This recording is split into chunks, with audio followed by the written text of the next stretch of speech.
Uhuru, brothers and sisters and comrades, this is Omali Yeshitela, chairman of the African Socialist International, which really is the international African People's Socialist Party that's located in various places around the world.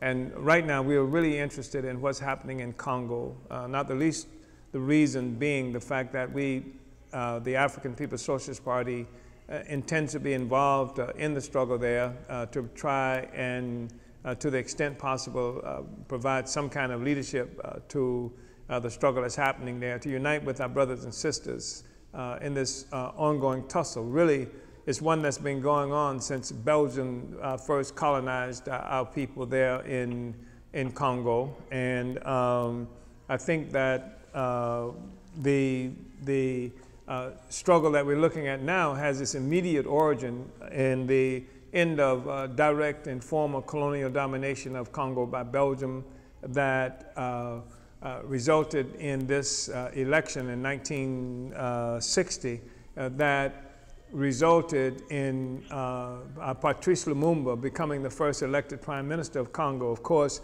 the election was held, influenced by the Belgians that had an assumption had their own assumption of what the outcome would be.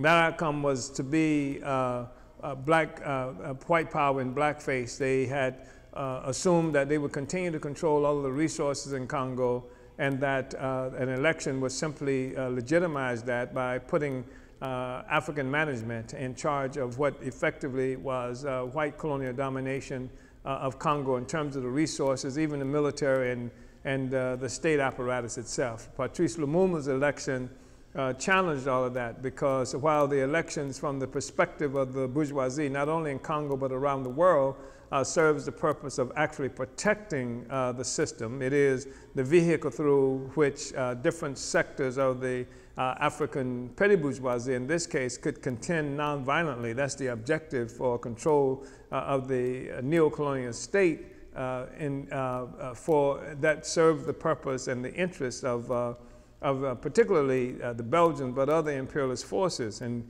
Lumumba had a whole different take on that and assumed that he and the government of Congo, Democratic Republic of Congo, had the responsibility of responding to the interests of our people in Congo. And as a consequence of this, which went against all of the rules that have been established by the bourgeoisie, the ruling class, any place for elections. They did not want Lumumba to be able to control the state. They did not want the various resources of Congo to become in the possession of African people ourselves. Then it was not long before Lumumba was attacked. His government was overthrown by the military under the leadership of Joseph Mobutu, who had actually been appointed by Lumumba, but whose service was something that was controlled by the Belgians and ultimately by the CIA, the Kennedy, the Eisenhower, the outgoing Eisenhower administration and the incoming Kennedy administration in the United States. And Lumumba was overthrown. This is the first democratic election of sorts that ever happened in Congo, post-colonial election. Lumumba was overthrown. Lumumba was butchered, murdered, and then for years after that, we saw a situation where after the Congo military, with the support of the various imperialist powers, crushed the resistance that was being led in part by Mulele, who was a follower of Lumumba. After they crushed the murdered Mulele, who they had somehow convinced that he could come in for some kind of negotiated end of the resistance. What we've seen since that time is various forms of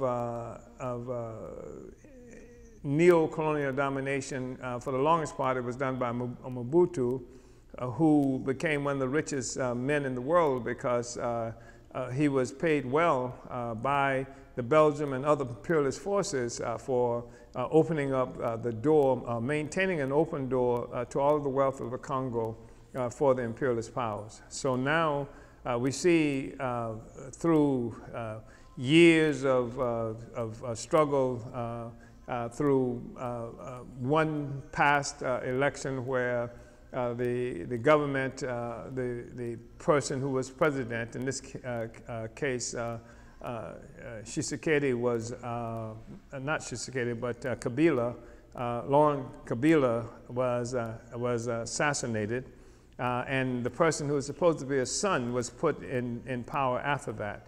And then for something like 14 years, 2 years, is it 14 or 16 years, 2 years beyond the mandate, the legal mandate for him to be in office.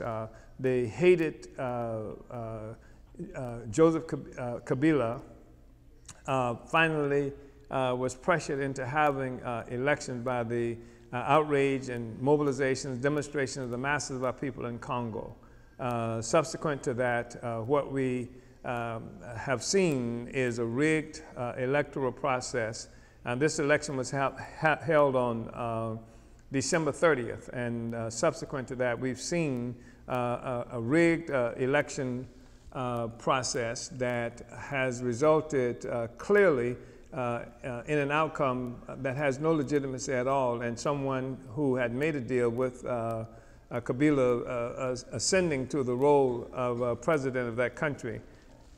The struggle still happening right now. So we have with us in this meeting, this is Uhuru Congo. We'll be here with you every week now. This is a YouTube channel, Uhuru Congo. Comrade Luwezi Kinshasa, who is the Secretary General of the African People's Socialist Party, the African Socialist International, a Congo-born African who currently lives in England, will be discussing with us the current situation, and we think it's important because that we open up this door to an understanding of what's happening in Congo to Africans and other people around the world, because it's not in the interest of the bourgeoisie to share meaningful information about what's happening. And Congo is one of the critical places in the world where African people have to win this battle for freedom in terms of its significance for the overall African revolution.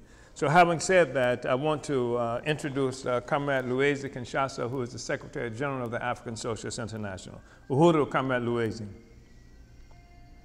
Uhuru, Chairman.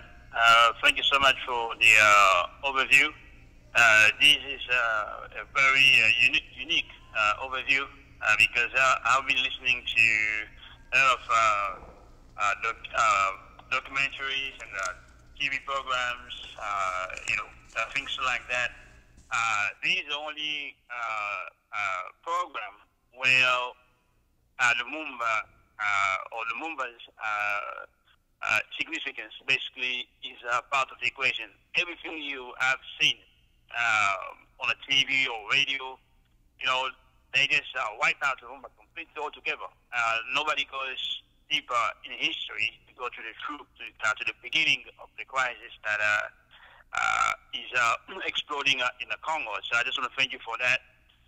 It's really critical that we go to the source, we go to the roots of it, so people can have a clear understanding and see the trajectory of where every organization, every social force involved in there. So today, there are a lot of things happening in the Congo. Here, we're trying to basically to start from what's we didn't discuss last Sunday. Even as I'm talking to you, like now, there are a lot of things happening there. We might maybe be able to go briefly into some of those things before the end of the program. But we want to first discuss the French position, which is not different from the position taken by many of European ruling classes and also some of the African governments. It was clear that the election was rigged. Less than half of the population voted, and Tshisekedi was declared the winner with 34.8%. If you think about 47% of the people voted, it gives him less than 20% the people altogether voted for him. So, you know, it is incredible that you can become a president in a country of more than 70 million people, less than 20% of the votes. So the majority is not with you. And this already in itself is problematic. And the French, early on, sometimes like around the 10th of January, Jean-Yves Le Drian, who is the serving Minister of Europe and Foreign Affairs in Macron's government, is a former member of the Socialist Party of France. He previously was a Minister of Defense and Veterans Affairs under Holland government, you know, for something like 5 years. So he's a senior member of Macron's government. So he clearly say that the results, the election results on the ground, you know, do imply that Fayoulou was the winner. And when the National Electoral Commission under Kabila's leadership declared that Félix Tshisekedi is the winner, not Fayoulou, so in February, early February, the first, I think was the 4th, he comes with another declaration saying that, well, there was a compromise, African style, in the Congo that made Félix Tshisekedi the president. And of course, Africans were, you know, fuming, outraged, you know, to hear a senior member of the French government insulting people like this. And of course, he can get away with that because no African president is going to complain. No senior member of the government is going to complain. Basically, nobody's going to complain when it comes to the African working class. They don't. And of course, just people like ourselves and the rest of the African patriots, Democrats you may have, you know, they complaining, you know, democracy is a democracy. They say if you win, you win. You can't have double talk. And they say, well, how can you say this when it comes to Venezuela? You're saying something different. You want Guaida didn't even take part in the presidential election. His party boycotted the election. He didn't take part of it. But he self-declared, well, the U.S. appointed him president. And the France recognized him. And this definitely more and more. In fact, the French are surprised because it's unusual that the African community will, not just in Europe, in Africa, would discuss what's going on elsewhere. Like in Latin America and South America, they will discuss it as if Venezuela was a country in Africa. And they're taken by surprise.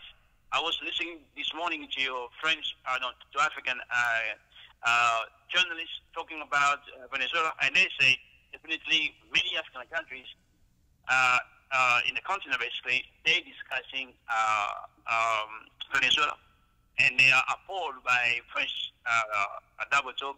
In fact, also the fact Laurent Gbagbo is not really free, and because of the France audit. So there is a growing anti-imperialist sentiment just around it. So we want us to comment on that, but we do understand definitely one thing. From the 1960s up to now, the will of the African people in the Congo has never been respected or allowed to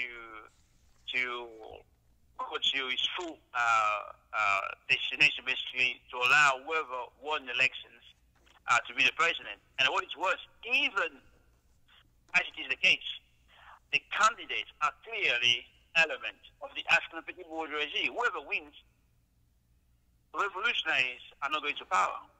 Fayoulou wins, I mean, Katumbi wins, Jean-Pierre Bemba wins, who are, you know, proven reliable petit bourgeois forces. But imperialism should not allow it. Tshisekedi won in 2011. They would not allow him to go to power. And the same Bemba just mentioned, who was armed by Museveni to organize for war, basically, in the Congo between 1998 and 2003. He won in 2006. He was clear, but he was not allowed to go to power. Champion Bemba is a mobutist.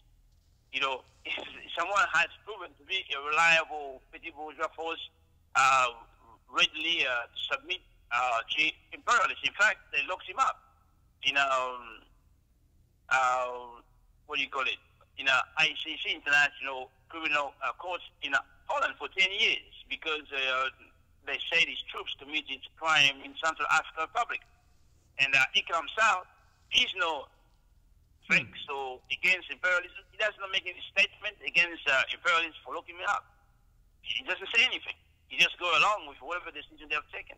But the state don't allow whoever won the elections to go to power. So this is quite clear to a lot of people. And when discussion takes place, this point is coming more and more. Say what it would take for the chosen candidate of the people to be declared the winner.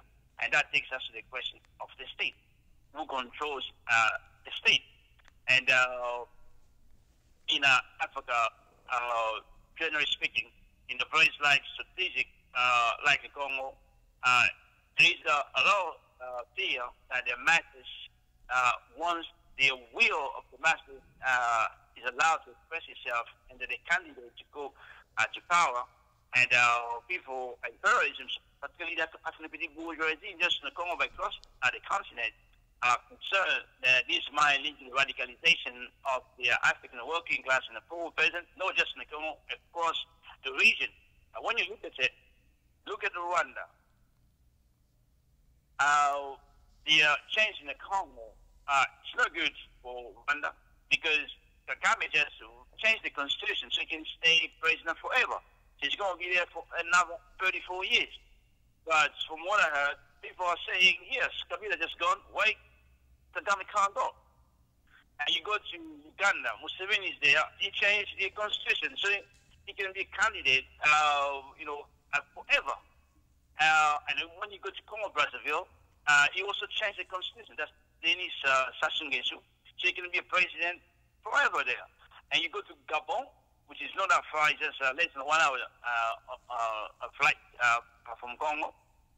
Ali Bongo, clearly he lost the elections to another puppet for imperialism. But the French will not allow Jean Ping, who is the other African bourgeoisie candidate, to go to power. They will not allow that. So he's spending all his time complaining, organizing manifestation, going to African international courts, going to these places. It seems that Fayoum also is going to do the same. But what is clear, none of these forces can mobilize the workers and the poor peasants to change the power or the authority, the leadership that just stole and elected. Because doing that will require them to denounce African bourgeoisie, will require them to denounce imperialism, and will basically require them to deepen the political understanding of the people. And this is something they can't do. Because if you want to go to power, you must mobilize the masses. You must organize the masses. And so you can go to power with the masses. And which means the masses must get something out of those elections if you go to mobilize them to challenge the electoral result. But they can't do that. And if you see what Fayoum is doing, he just announced he will be going to African International Court. I never heard of it. Something like that, or African Court of Justice. Which means Americans will not be mobilized around it. He will be sitting with the lawyers and people like that and having all this lengthy discussion, and will go nowhere. And when he mobilized the masses, as he did, we're going to talk about that later on.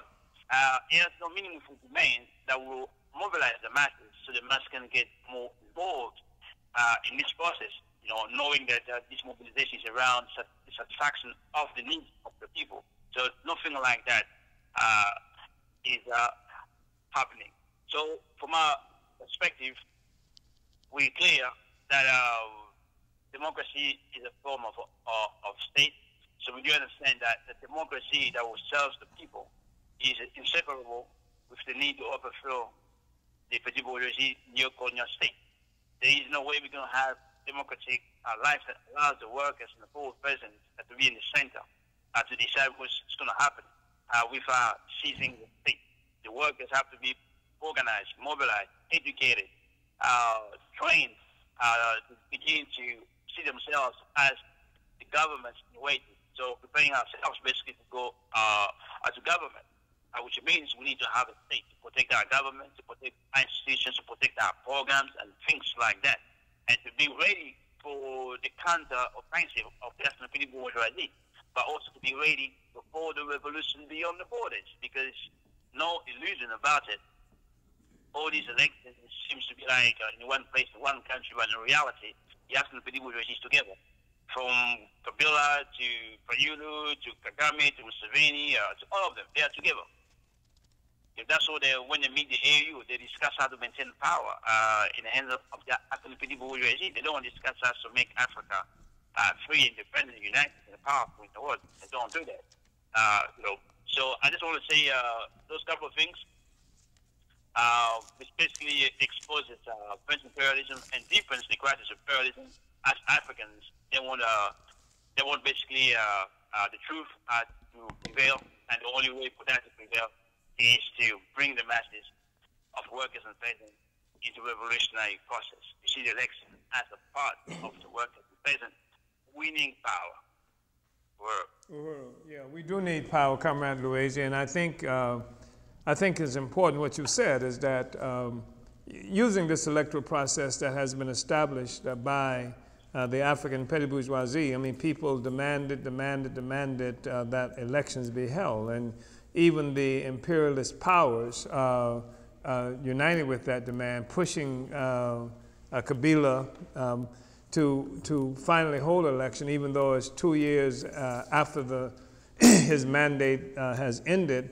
The outcome, even if the people got what it was that they wanted in terms of Fayulu, that the outcome was just going to be another, sector of the petty bourgeoisie that would have dominated our lives. And this guy, the candidate that most of the Africans clearly voted for in Congo, is somebody who's tied up to his eyeballs in the worst kind of imperialist collusion, corporations, and even some of the people in Congo who are notorious for stealing our resources and working for the imperialist powers. So it was not going to be a good outcome. And the problem, of course, is that we have to have the African People's Socialist Party clearly on the ground because the entire thing is going to ultimately have to be overthrown, and we have to see what we can do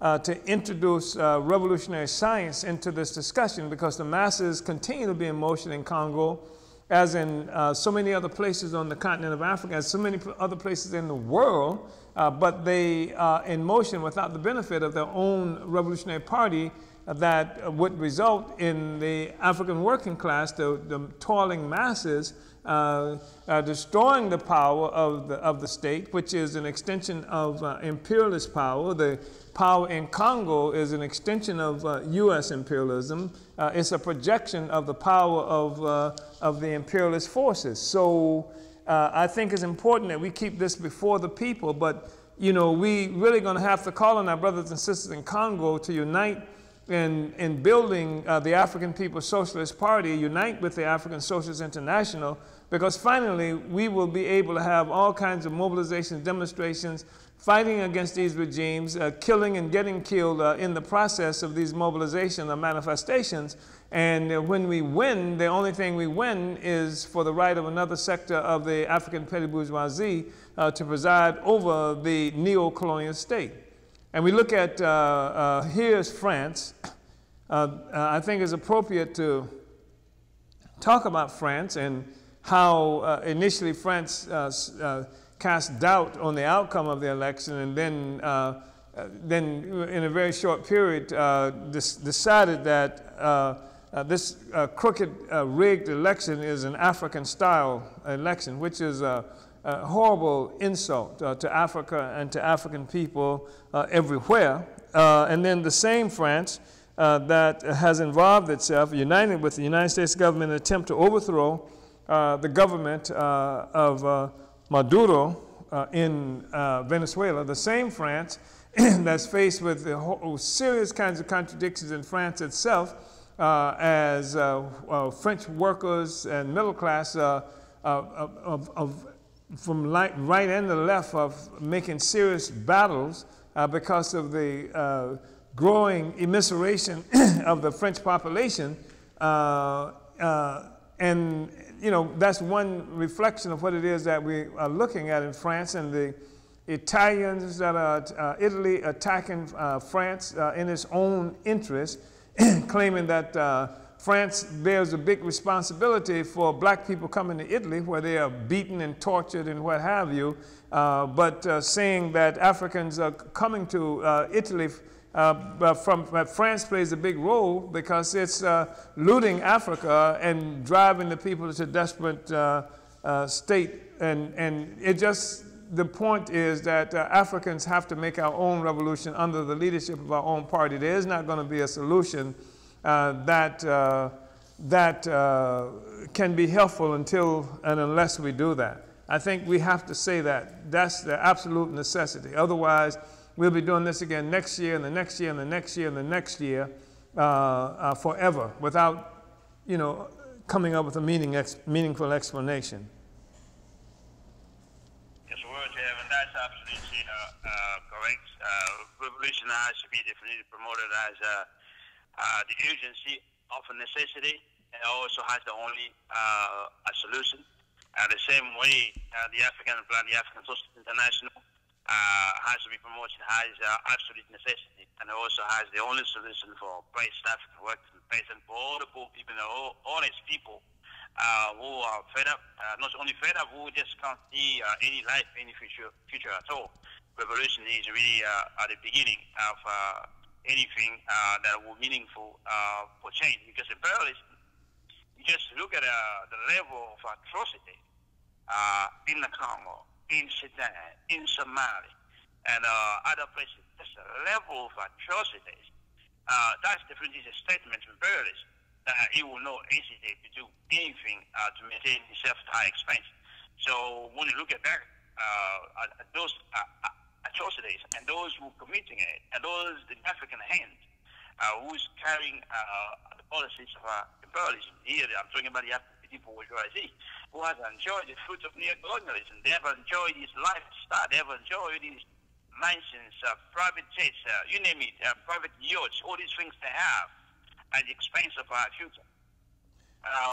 They will definitely fight back to maintain that, and that's why everything must be done to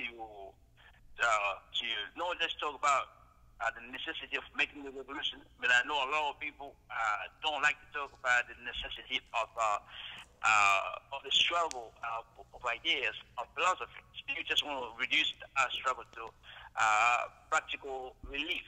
And you see how Africans today, they will not talk about the necessity to organize for revolution, but necessity to alleviate what's happening. At least you can have something to eat. You can do this, can that. And this opportunism, and it has definitely contributed a lot among other things, from keeping the people from coming to revolutionary conclusion, you know, sacrificing basically the necessity to put the revolution as a starting point.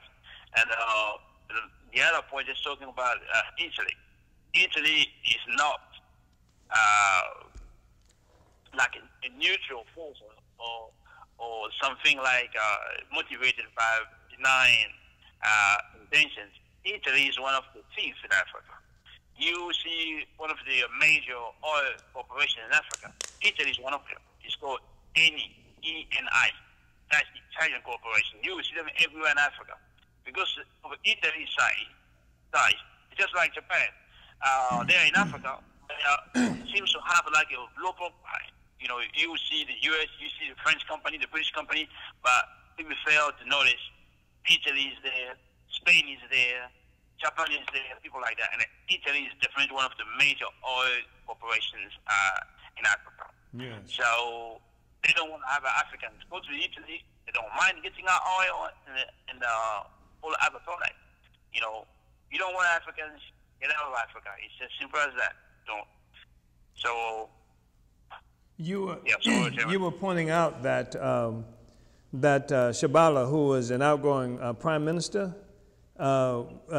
you know, is a kind of an example of a corruption that's endemic, that always accompanies neocolonialism, and how he was involved in defending lifetime salaries for ex-ministers. Can you talk about that?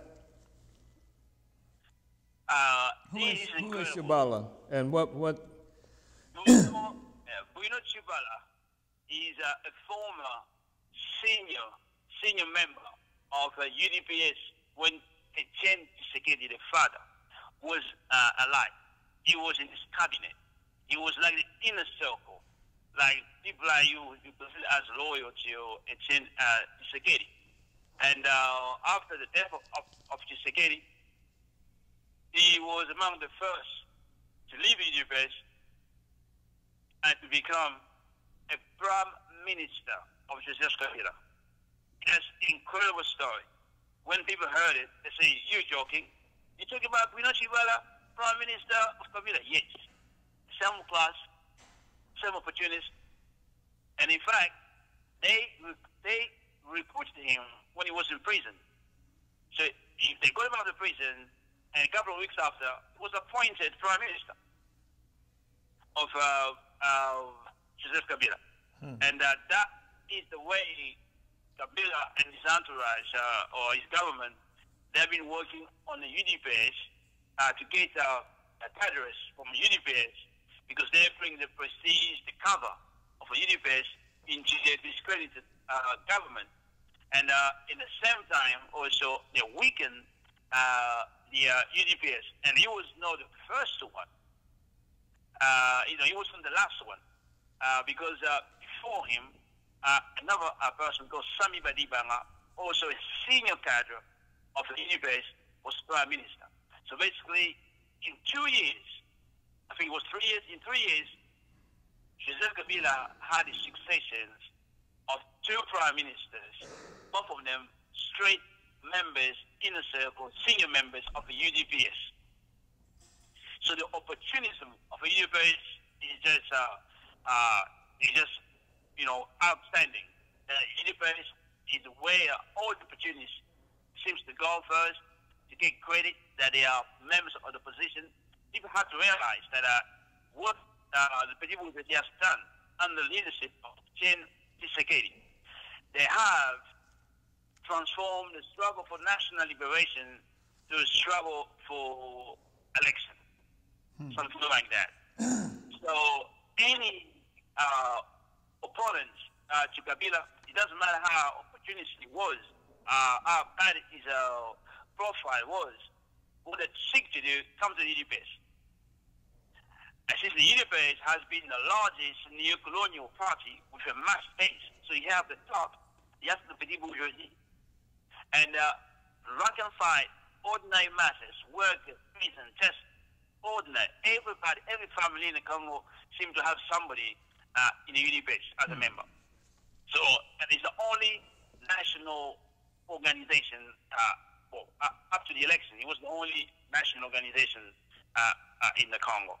So that's how UDPS has been able to cover for Joseph Kabila by providing 2 prime ministers in succession in 3 years. And worse than that, just in the short time, Bruno Chibala has become the prime minister of Kabila. He didn't have a house. He didn't own a house when he was prime minister. When he was appointed prime minister, he didn't own a house.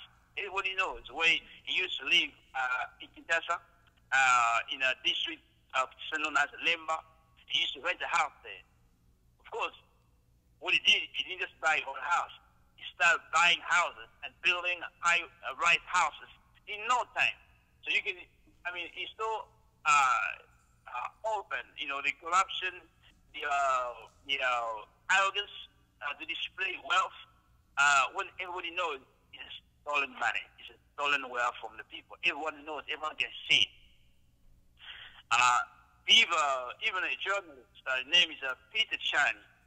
He reports that Chiba's son stole money from his dad. So basically, Chibala, the prime minister, his son, stole money from him, and something like $300,000, something like that. And Chibala arrested the journalist and put him in jail. I'm not sure if he has been freed, but until the elections, he was in jail because he just exposed the reality that even the son of Chibala found so much money in the house that he decided to steal some. You know, and basically what politics is about in the neocolonial countries. Opportunism, go to politics, it means you go in there, they use the word in French, mangeoire, which means manger, to eat. So you go there to help yourself. You don't go there to solve the problem of the people. You know, this is a prime minister for a lot of money.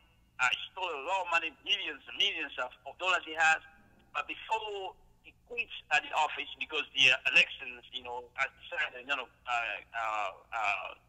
government must take place, he just took decisions to offer himself a salary for life, basically, on the top of what he has stolen already, you know, and other benefits. I didn't put in this brief, but basically, he signed a lot of decisions that allowed him and his entourage to be paid for life.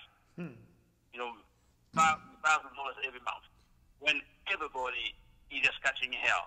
70% of the children there don't go to school. That's unbelievable. In today, 21st century, over 70% of children in Congo do not go to school. When you think of it, the colonizers send more children to school than the government of Chibala under the regime of Kabila. You know, that's basically the situation basically today. All these guys need to go to jail, but you need a revolutionary government to be there to do that, because he's stolen this money because he knows the government is coming after him. Is a continuity of his government. There will be no arrest of anybody who stole money. There will be no arrest of anybody who will kill people. There will be no arrest of any military commanders who killed mutilated people. Felix Tshisekedi has made it clear. In fact, we're going to come back to that, if not next week, the week after. Yesterday, I was able to listen to what it seems to be his program. He was discussing it in the meeting. And I think it's comprehensive enough for us. I just need to do some translation so we can look at it. What is the program of Tshisekedi? And it will be definitely a good opportunity for us, to contradict that with the revolutionary national democratic program. What's the difference will be? But this is part of it. He's safe. He knows that nothing's going to happen to him. So Tshisekedi is the guy that was ultimately selected by Kabila to become the president of Democratic Republic of Congo after Kabila's choice was obviously and demonstrably scorned and opposed by the people, and thousands and thousands of people clearly showed a preference for another neo-colonialist force, and in order to maintain control of the situation, Tshisekedi engineered to have, Kabila engineered to put Tshisekedi in power. And then now we have a situation. Can you explain to us what is it with Tshisekedi's trip to Angola and Kenya? What is Tshisekedi doing in Angola and Kenya? What is all of that about? Yes,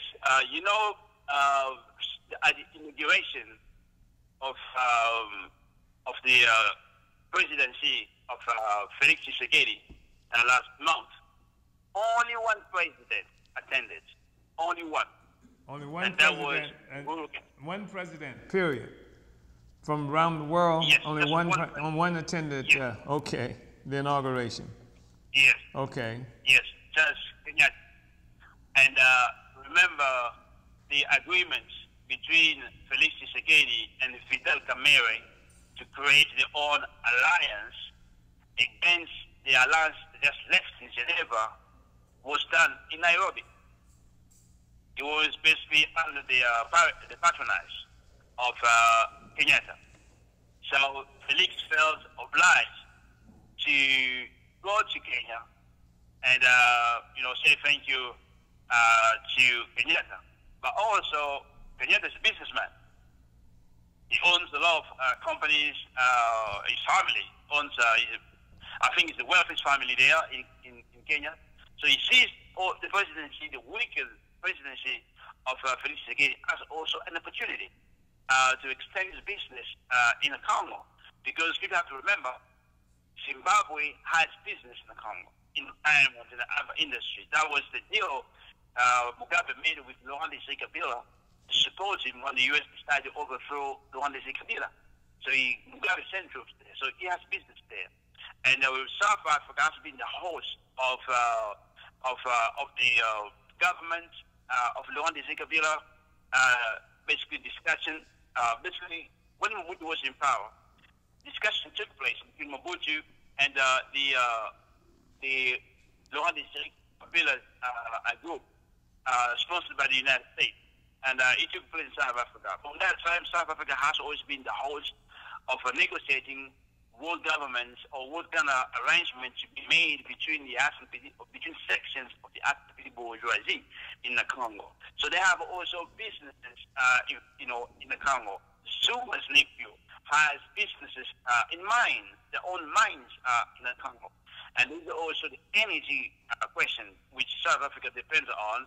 More and more, they need more energy, and the South Africa are taking decisions to invest in that. In fact, Congo exports electricity to South Africa, so they have their own interest in that. So it seems to me, Kenyatta who made it clear that a lot of goods, merchandise, going to Congo, to the eastern Congo in the city of Goma, or in southeast of Congo in Lubumbashi, Lubumbashi. Most of those goods or merchandise transit through Kenya. So clearly, Kenyatta sees a business opportunity there. So he made it clear that he will help to stabilize the government, and he needs to develop trade with this against government. They have not talked about details, but it's quite clear that he hinting possibilities of having access maybe to mine, maybe looking for other opportunities to create their own businesses in the Congo. And when you listen to Felix Tshisekedi program trying to bring investors in the Congo, because he made that speech I'm talking about, we're going to look at in 2 weeks' time. He made it in Nairobi. He was talking to expatriates, basically from Congo, who live in Kenya. So he was talking about that, bringing investors from the African continent and elsewhere. I can see Uhuru Kenyatta in that. So we will find out what the details are. But one thing is clear, is that the trip to Kenya or the trip to Angola, there is nothing strategic there. Mm-hmm. Imperialist white power is there. There forms US, Portugal, France, Belgium, Britain, Italy, and China is there, India is there, Brazil is there. And they all have a strategic approach. For example, how can you have a mining company that is a Chinese or United States to take what is not renewable material, like copper? Copper doesn't grow on tree, or cobalt doesn't grow on tree. You can have a plantation of cobalt. And foreigners control that. And they dig like 1 million tons of copper every year. 1 million tons. I remember when I was a youngster in school, Congo used to produce something like 400,000 tons of copper a year. And that seemed at the time huge, but now everything 1 million, and people are poorer than ever. And when you go to meet, what do you mean you go come and invest in Congo, you from Kenya or from Angola? There's nothing strategic there, because Angola always manage all these parasitic institutions in a way that's, defies, logic. The United States has only Africa everywhere. All these are bases everywhere. What is strategic about the meeting between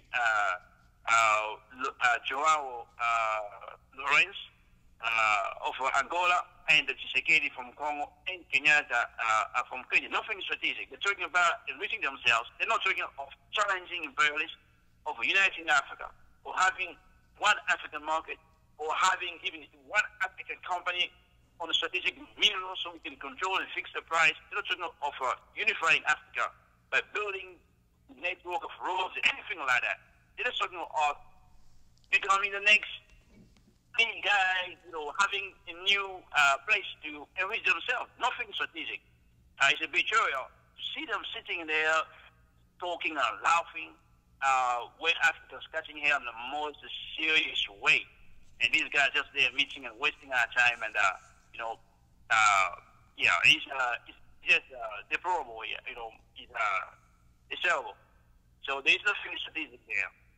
But we've seen, like you mentioned, that the hunger and starvation of our people in Congo on the one hand, but then you have these serious imperialist mining companies that's in Congo, and even how that contributes to, or how we see a lot of neocolonial violence in Congo that's connected to the fact that the neocolonial forces have just turned Congo into this place. It maintains Congo as a place for the resources to continue to be ripped off. And the imperialists have no concern for Congo, and neither do the neocolonial forces. They're going to have to be destroyed. I mean, I remember years ago, Comrade Luwezi, when I was in Paris and attended, we organized a meeting of the African Socialist International. This would have been in '83, sometime like 1983. And I remember this African woman in the meeting who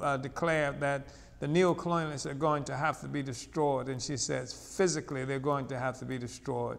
I mean, and they've earned the deep, profound wrath of the people for what they do. I mean, these persons, they are animals. They have no regard for Africa, for African people. They're just fattening their own bellies, and they are servants of imperialism. And so we've got these imperialist mining companies in Congo, this neocolonial violence. Can you talk about that?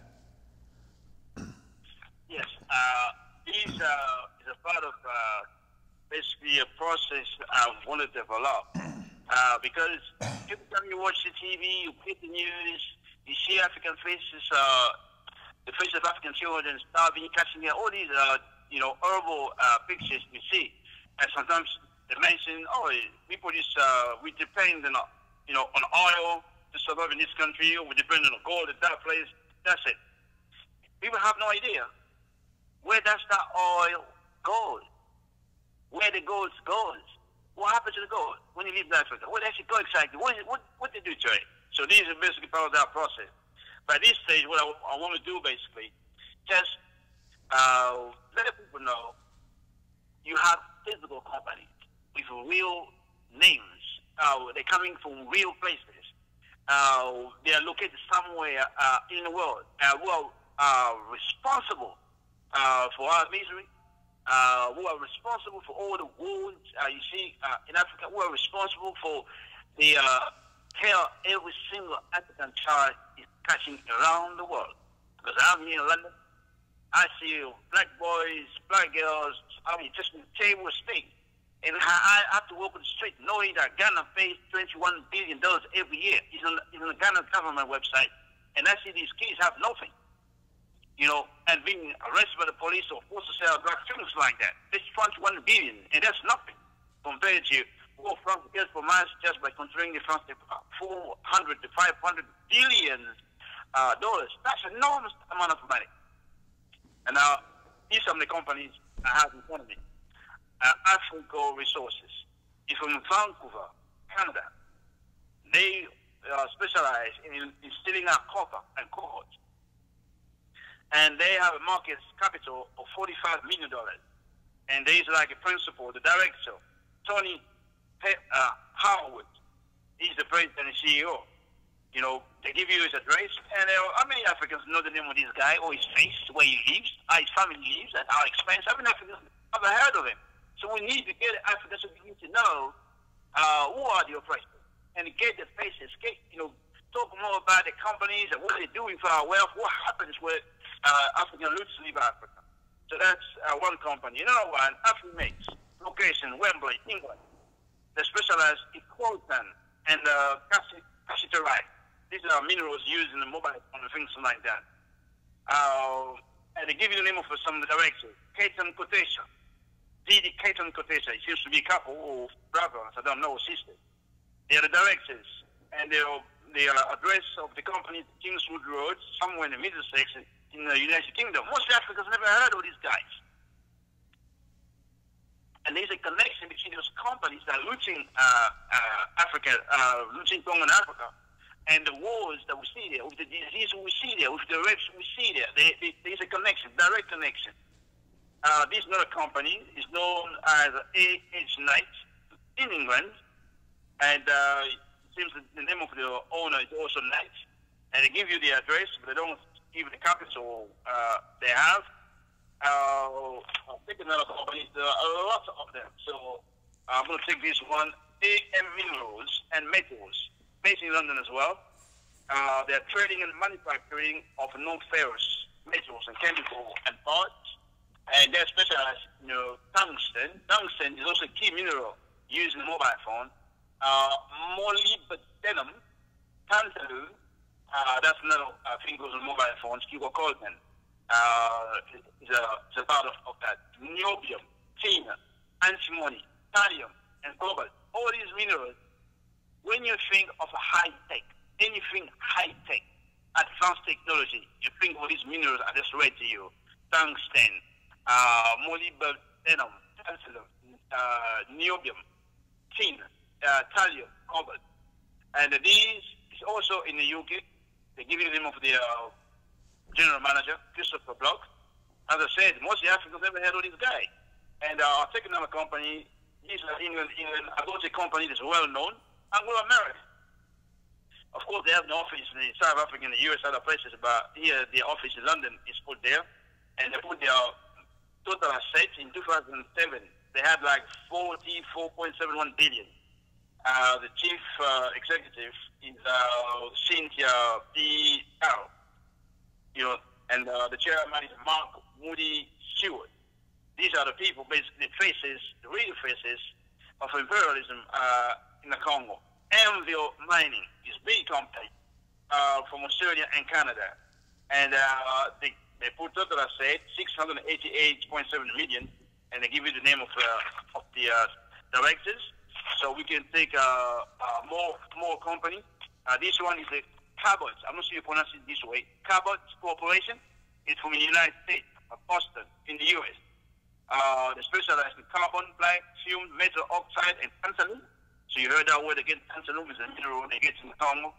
And their total asset is $2,626 million. And so you have BHP, Billiton, that's most big. And they specialize in aluminum, energy core and metallurgical core, copper, manganese, iron, uranium, nickel, silver, and titanium minerals. So you have all these companies. You have, I think the last one, Blackmore Group, Belgium in the USA. So, as I said, I have a list of all companies. And this is really important because in some other programs we will do, we're going to look at the mapping reports. It's a comprehensive report from the UN, but this report has no consequence. They just collect information to say these companies can be accused of genocide, can be accused. They refuse to say they commit genocide, but they can be accused of genocide. They recorded something like 617 cases of genocide in the Congo. And this is around minerals, first of minerals. And all these companies, are more or less responsible for those genocides. So I just want to say we need definitely to begin to teach our people about imperialism, so to begin to put faces and names so they know cities, where the companies are, what happens to our wealth, what they do with it, and things like that. So it's not something abstract. When we're saying Africa is being looted, it's not abstract. We could say it goes to that company leaves Belgium, this address, this is what they do, they employ this amount of people, they contribute this and this and that. So it becomes really concrete of it. I want to thank you, Comrade Luwezi. I think this is an important discussion. We will continue this discussion. We'll be doing this every week on Uhuru Congo, which is a YouTube channel that we've developed to keep Congo, the struggle, the issues of Congo before the peoples of the world, so that our people do not have to struggle in isolation there. And as a part of the process to encourage Africans to join the African Revolution, we need revolutionary forces in Congo and every place else. We have to help people really recognize that there is no solution for Africa within the existing social system that's been established by our imperialist bosses, whether they're the Belgians, the French, or the United Kingdom, or the United States. That Africa is going to have to be free through our own efforts. We're going to have to make a revolution. We're going to have to overturn all of these neocolonial puppets, and we're going to have to overturn the institutions that support and reproduce them. We're going to have to build a genuine African Socialist Internationalist that unites Africa and African people around the world. So I really want to appreciate that and tell people again that we'll be back again next Sunday with Uhuru Congo. And then I want to advise everybody that you can go to asiuhuru.org. That's asiuhuru.org to get more information, to learn how you can be connected to the struggle in Congo, but also how you can join the African Socialist International, which is the organization, the Revolutionary Party of African people around the world. Comrade Luwezi, do you want to say something to close it out? We want just to remind people, if you are in England, in London, our next meeting is the African Martyrs Day. The day Malcolm X was assassinated by the United States government on 21st February, 7 p.m. at the 336 Brixton Road. That's just a couple of bus stops away from Brixton Station. You can't miss it. 336 Brixton Road. That's where we're going to be on the 21st. And we'll be talking of the martyrs, Malcolm X, and other African martyrs. We're going to have also solidarity from people from Guatemala who will be speaking about the massacres committed by the United States government's puppets there. The massacre to which Elliot Abrams, in the current administration, the Trump administration, was a part of. To hear all this firsthand, the massacre committed in Uganda by Museveni, puppet English government, but of course the massacre committed in Congo. We go through that, and you know, we need to remember our martyrs and as we map out the way forward. So that's the meeting, 21st February at 11. Uhuru, thank you, Comrade. And just wanted to say finally that Comrade Luwezi Kinshasa, the Secretary General of African Socialist International, will be participating in African Liberation Day mobilization, demonstration, and conference here in the U.S. on May 26th and 27th. And again, you can find out more information about that by going to alduhuru.org, alduhuru.org. That's going to be on May 26 and 27 in Washington, D.C. And the theme of that conference and rally will be Africa for Africans at home and abroad. So I want to thank Comrade Luwezi and thank everybody for tuning in to Uhuru Congo. And we look forward to talking to you again next Sunday at the same time, 11 a.m. Eastern Time, and until then, Uhuru.